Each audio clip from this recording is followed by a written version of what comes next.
উনি বলতেছে নীতিমালার কথা, নীতিমালায় আছে 10 টন মালের পর্যাপ্ত গোডাউন লাগবে আমাদের, ভালো কথা। এখন আমরা মাল পাই 1 টনের, সেখানে আমি 10 টনের গোডাউন দিয়ে কি করব ভাই? 10 টনের একটা গোডাউন রাখতে গেলে মিনিমাম, একদম মিনিমাম 12 থেকে 15,000 টাকা লাগে। আমার 1 টন মাল সেল করার পরে কর্মচারী, দোকান ভাড়া এইসব সেল করার পরে আমার টিকে হচ্ছে 2,000 2,500 টাকা, নিজের শ্রম বাদ, নিজের শ্রম প্রপারলি বাদ। তাহলে আমি 12,000 15,000 টাকা আমি কোথা থেকে, ঘর থেকে এনে দিব? তাও তো আমরা করোনাকালীন সময়ে আমরা যে পরিমাণ ভুক্তা আমরা সাপোর্ট করছি সরকারের হয়ে, ভাই এখন আপনারা সুযোগ পেয়েছেন, এখন আমাদেরকে বাতিল করে দিবেন, কারণ এখন আপনাদের সুদিন ফিরে আসছে। আপনাদের কষ্টের দিনে আমরা ছিলাম, এখন আপনাদের সুদিন ফিরে আসছে, এখন আমাদেরকে বাতিল করে দিবেন। তাহলে ব্যাপারটা তো হয়ে গেল ফ্যাসিস্টের মতোই। ফ্যাসিস্টরা যেরকম তাদের সুবিধার জন্য সমস্ত কিছুকে গ্রহণ করছে, আবার ছুঁড়ে ফেলে দিচ্ছে, এবং আপনারাও তো সেই একই পথে হাঁটতেছেন। তাহলে কি আমরা ধরে নিব যে আপনারা একই পথে হাঁটতেছেন? আমি 21 সালে আমার ডিলারশিপ ফার্স্ট নিয়েছি, আমি 23 করেছি। 25 আমার যখন করা, আমরা এখানে যারা আছি মোস্ট অফ দ্য হচ্ছে 25 আবার যারা নবায়ন করার টাইম হয়েছিল তারা, তখন আমাদেরকে বলা হলো যে আপনারা নবায়ন না করে পুনঃ আবেদন করুন। এটা একটা অন্যায় ছিল যে আমরা রানিং ডিলার থাকা অবস্থায় আমাদেরকে 5,000 টাকা ব্যাংক ড্রাফট নিয়ে, অফারের যোগ্য ব্যাংক ড্রাফট নিয়ে আমাদেরকে পুনঃ আবেদন করিয়েছে। আবার আমাদের তদন্ত করে আবার সব নতুন প্রক্রিয়ায় আমাদেরকে আনা হয়েছে, এখন আবার ঢালাওভাবে সবাইকে বাদ করা দেওয়া হচ্ছে।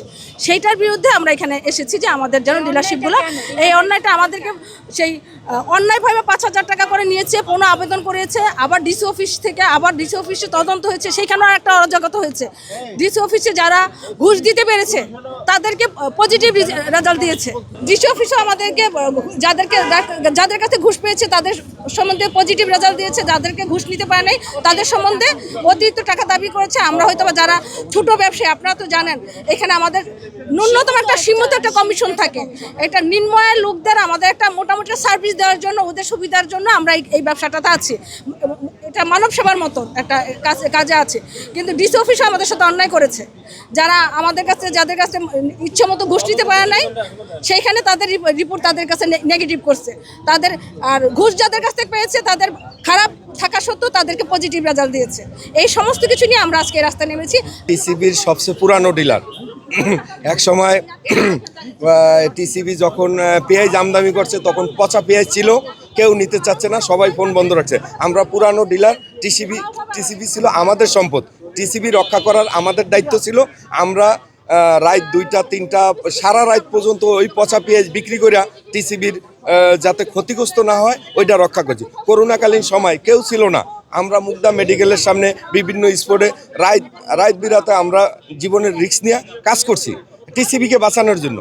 এখন টিসিবি একটা পর্যায়ে আসছে, এখন আমাদেরকে নতুন করে নবায়নের জন্য দিছে, আমরা করলাম। এটারে 3টা ধাপ করা হয়েছে। একটা ধাপে বলা হয়েছে এই কটা ডিলারশিপ ডিসি অফিসের সুপারিশ যোগ্য না। আরেকটা ধাপে বলা হয়েছে এই 64টা ডিলার ওয়ার্ড ফাঁকা নেই।